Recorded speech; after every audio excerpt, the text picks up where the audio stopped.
আজকে আমাকে এই যে প্রেস মিডিয়া এই যে লাইভে আসতে হচ্ছে আমার স্বামীর মৃত্যু নিয়ে, আমাকে কথা বলতে হচ্ছে। আমার স্বামী আমাকে কি করে দিয়ে চলে গেল।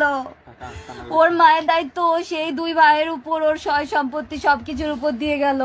আর আমার দায়িত্ব দিয়ে গেল ওই কয়েকটা স্বর্ণের উপরে। আমার হাজবেন্ড সৎ মানুষ ছিল, ওর স্বর্ণ বেশি নাই। আমাদের বাসা তো সিলগালা করা আছে, টিম ঢুকুক বাসায়, টিম ঢুকে যত স্বর্ণ আছে বের করে আনুক, দেখুক তারা কয়টা স্বর্ণ আছে। ওইটুকু স্বর্ণের উপর আমার জীবনের দায়িত্ব দিয়ে গেল, যে কিনা আমার সারা জীবনের দায়িত্ব নিয়েছিল। আমাকে একটু থাকতে দিল না আমার শাশুড়ি। এখানে হাজার হাজার মেয়ে আপনার জন্য কাছে, আপনার মতো যারা ফেস করে এখানে। আমার শাশুড়ি আমাকে একটু সংসার করতে দিল না।